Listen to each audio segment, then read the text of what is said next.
2017 has been the year of outrage and controversy. From Confederate monuments to basic video game mechanics, social frustration has manifested itself in the form of one man, named Donald Trump. Since being president, this man has not been afraid to say exactly what he thinks, and every tweet this man sends out gets more attention on the news than most legitimate stories do. In their eagerness to make this man look foolish, the free press has taken every opportunity to swing at President Trump when they should be doing their jobs. That is why we, tonight, are here for the Fake News Awards. There has been so little appreciation for bad journalism this year, but we are seeking to amend that. We will take a look at all of the most compelling fake news stories from the year of 2017. Grab your popcorn and kick back and relax. These are the Fake News Awards.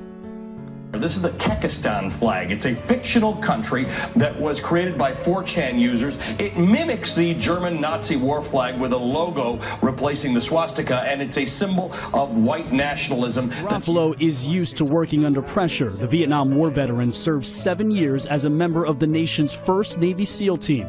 He was awarded 22 commendations, including 2 Purple Hearts. And David, a clarification tonight on something one of Flynn's confidants told us and we reported earlier today. He said the president had asked Flynn to contact Russia during the campaign. He's now clarifying that, saying, according to Flynn, candidate Trump asked him during the campaign to find ways to repair relations with Russia and other hotspots. And then after the election, the president-elect asked him and told him to contact Russia on issues, including working together to fight ISIS. David. Before and after, and in the meantime, remarkable that CNN found the Reddit user who created the GIF of Donald Trump in the wrestling video and where he punches CNN. So the investigative team went back and found the guy who first created this. He took credit for it. And then here comes the remarkable part. He apologized. He apologized for having done this. How often do you hear someone? It has been a hysterical year, to say the least. At several times throughout this emotional roller coaster that was 2017, television and social media were filled to the brim with angry and outraged elites speaking over their noses from atop their mental pedestal. This was a way for talking heads to assert their moral superiority to their audiences, but more importantly, to themselves. There were hardly more entertaining moments in these hacks' broadcasts than the moments where they would reduce themselves to crocodile tears in a thinly veiled attempt to hide their punditry. This category pays tribute to those who reminded us all that we are far more emotionally stable than those who have made a career becoming entertainers. Here are the nominations for Crybaby of the Year. When I first saw the tweet this morning, I was frankly disgusted. I thought to myself, this dude has got such a fixation with women and blood. What is wrong with him? It's the kind of thing that it makes you want to throw up or give up. It's too much to even process. You're in history. You're in it. You know what I'm saying? I'm saying the pee-pee tape supposedly took place on that bed, is what I'm saying. Join us when my investigative journalism continues. Pee-pee tape, pee-pee tape. You know when you've imagined something for so long and then when you finally see it, it just doesn't match what you pictured in your head? I think this is fake news. This is not a news story. Don, tell me what about it is fake, Paris. We're gonna go. Are we going down? Do you actually know what the definition of fake news is? What we're doing right now? No. Okay. Well, then you are part of the fake news. If you don't want to participate in the news stories on this network, then don't come on and participate. But don't call them fake because you don't agree with them. Go on.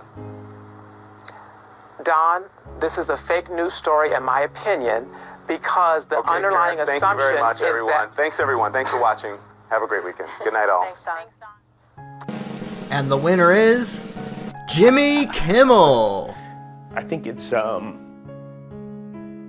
It takes a special type of person to use another human being as some sort of political prop to push their ideology, and Jimmy Kimmel is one such person. When he heard that his son was diagnosed with a rare condition, he was concerned for his health as anyone else would be in his position. Thankfully for Kimmel, his wealth puts him in a position of minimal worry about cost. This would not stop him, however, from hypothetically needing Obamacare, saying that other infants, like Kimmel's, would not get the care that they needed if the Affordable Care Act was repealed. Kimmel does not have Obamacare, and if he did, he would realize that forcibly charging citizens for bunk medical insurance is not the solution that he acts like it is. Kimmel is talented at bringing out tears whenever he needs to remind everyone that he is more open-hearted than you cold-blooded people who don't want to share everything that they earn and disarm themselves. Kimmel is an out-of-touch elite who is quick to resort to slimy tactics in order to dishonestly make his point, even going so far as to shed crocodile tears. This is why Jimmy Kimmel is our Crybaby of the Year. I think it's the other families. The internet is a fun place, sometimes too fun for some of the media crowd to enjoy responsibly. Clips have been taken out of context and then repurposed to make certain people appear to be thought criminals. Whether it was drinking milk or having an extra scoop of ice cream, the media has become a laughingstock of social media. Many political personalities have traded in their credibility for a chance to sling mud, and now we show our thanks with this next award, Best Fake News Story.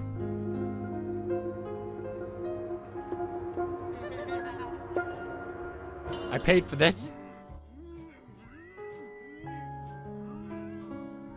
What? What's with the Christmas? I like the editing.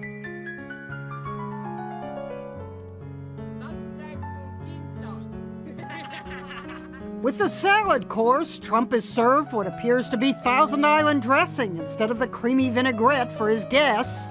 And then the gem. At the dessert course, he gets 2 scoops of vanilla ice cream with his chocolate cream pie instead of the single scoop for everyone else.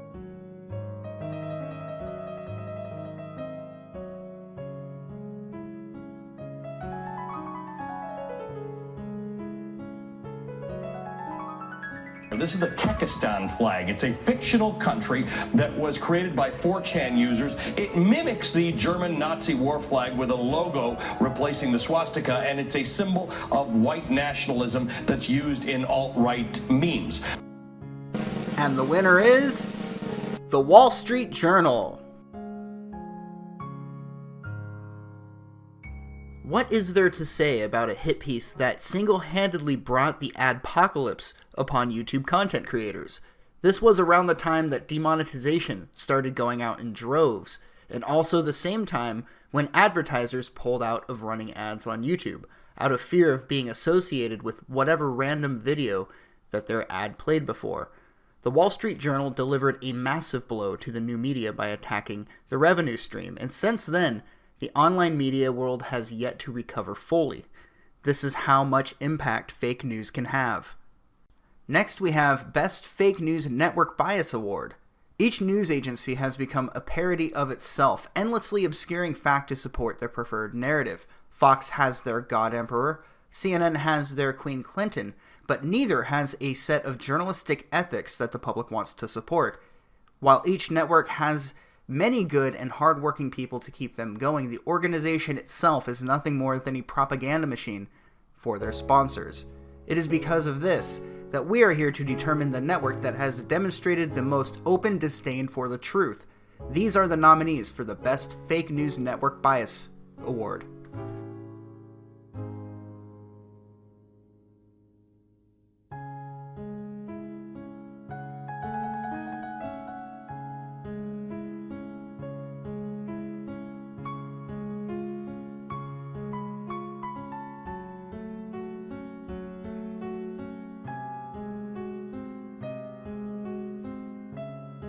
And the winner is CNN! Also interesting is, remember, it's illegal to possess these stolen documents. It's different for the media. So everything you learn about this, you're learning from us. And in full disclosure, let's take a look. In this first installment of the Fake News Awards, we would like to take a moment to pay tribute to an icon of fake news. Some organizations are mistaken, some journalists just get facts wrong, or perhaps misinterpret the facts they are given, but usually this is an honest mistake. CNN has had a long history of trading their credibility for a fake news story. This network has made The Onion appear tame by comparison. However, The Onion never blackmailed a private citizen with the threat of leaking their personal information, or staged a protest following an attack in London. Also, The Onion doesn't pretend that it is telling the truth, let alone from a non-biased perspective. Some organizations, like the one we are honoring, hold disdain for undirected truth and information and see a wasted opportunity to shill in its place. Today we honor CNN, a company that has lost its honor long ago, if it even had any honor to begin with. Remarkable that CNN found the Reddit user who created the GIF of Donald Trump in the wrestling video and where he punches CNN. So the investigative team went back and found the guy who first created this. He took credit for it. And then here comes the remarkable part. He apologized.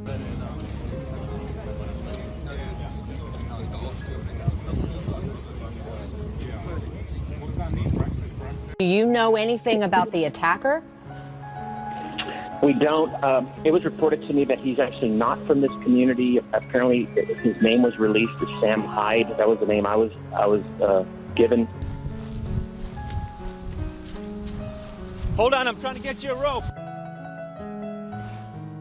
All right, buddy, come on, get up out of that water. Don't go backwards.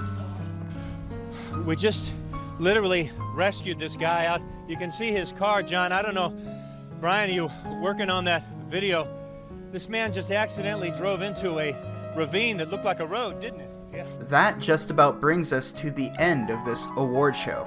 There has been minimal effort put into producing some of the effects you have seen in this video, yet somehow more effort than outlets like CNN and others have put into checking their facts. These are the same people who play the victim whenever somebody questions their critique or their authority. And if anyone deserves a massive wag of the finger, it is CNN and the rest of the mainstream media for their continued crusade of misinformation. I would like to conclude this first award show with one last award that needs no other nominee. When you think of fake news, who comes to mind? Would it be Hannity, Maddow, Lemon, Carlson? There is a certain person that you can visualize in your mind when somebody says, the king of fake news.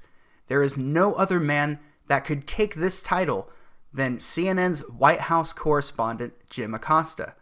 Congratulations, Jim. You are not only fake news, you are the king of fake news. Go ahead. Sure. No, Mr. President-elect. Go ahead. Mr. President-elect, Go ahead. since you are attacking our news organization, can you give us a chance? Your organization You are is attacking terrible. our news organization. Your organization Can you give us a is chance to terrible. ask a question, sir? Go ahead. Sir, can Quiet. you state, Quiet. Mr. President-elect, Go ahead. can you state She's asking categorically, a question. Mr. Don't be rude. President-elect, can you give us a question? Don't be You're rude. attacking us. Can you give us a question? Don't be rude. Can you No, give I'm us not a going to give you a question? question. I'm not going to give you a Can question. you state categorically? You are fake news. Sir, Go ahead. can you state categorically that nobody... No, Mr. President-elect, that's not Go ahead. appropriate.